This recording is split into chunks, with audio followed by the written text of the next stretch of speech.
ലോക്സഭാ തെരഞ്ഞെടുപ്പ് അടുത്ത സാഹചര്യത്തിൽ ക്ഷേമ പെൻഷൻ മുടങ്ങിയത് തിരിച്ചടിയാകുമെന്ന ആശങ്കയിൽ CPM. ഇലക്ഷൻ പ്രഖ്യാപനത്തിന് മുൻപ് തന്നെ പെൻഷൻ വിതരണം നടത്താൻ നെട്ടോട്ടവുമായി സർക്കാർ. അധിക വായ്പയ്ക്ക് കേന്ദ്ര അനുമതി ഇല്ലാതായതോടെ മറ്റു വഴികൾ അന്വേഷിക്കാൻ ഒരുങ്ങുകയാണ് സർക്കാർ.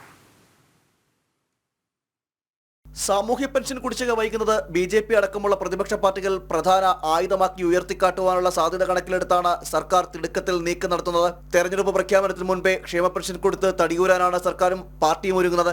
ഇക്കഴിഞ്ഞ ഇടതുമുന്നണി യോഗത്തിലടക്കം വിഷയം ഉയർന്നു വന്നു. ഇതോടെ എത്രയും വേഗം പ്രശ്നപരിഹാരം കാണാനാണ് സർക്കാർ ഒരുങ്ങുന്നത്. വരുന്ന ഒരാഴ്ചയ്ക്കുള്ളിൽ എപ്പോൾ വേണമെങ്കിലും ഇലക്ഷൻ പ്രഖ്യാപനമുണ്ടാകും. അതിനുള്ളിൽ വിതരണവുമായി ബന്ധപ്പെട്ട ഉത്തരവുകൾ നൽകാനായില്ലെങ്കിൽ അത് പ്രതിപക്ഷ പാർട്ടികൾ ആയുധമാക്കുകയും തെരഞ്ഞെടുപ്പ് പ്രചരണത്തിലടക്കം ബാധിക്കുകയും ചെയ്യും. അതിനാൽ 2 മാസത്തെ പെൻഷൻ തുകയെങ്കിലും നൽകി തടിയൂരാനാണ് സർക്കാർ ശ്രമം. അതിനാൽ സഹകരണ ബാങ്കുകളുടെ ഫണ്ട് എടുക്കാനാണ് സർക്കാരിന്റെ ശ്രമം. ഇതിനുള്ള നീക്കങ്ങളും സർക്കാർ ആരംഭിച്ചു കഴിഞ്ഞു. ഇതിനിടയിൽ കേന്ദ്ര സഹായമായ 13,000 കോടിയുടെ കേന്ദ്രാനുമതിയും ചൊവ്വാഴ്ചയോടെ സർക്കാർ ലഭിക്കും. എന്നാൽ അധിക വായ്പയായ 19,000 കോടി എന്ന ആവശ്യത്തോട് കേന്ദ്രാനുമതി നിഷേധിച്ചതോടെ 13,000 കോടി ഉപയോഗിച്ച് തീർപ്പാക്കാനാണ് സർക്കാർ ഒരുങ്ങുന്നത്. ജനം, തിരുവനന്തപുരം.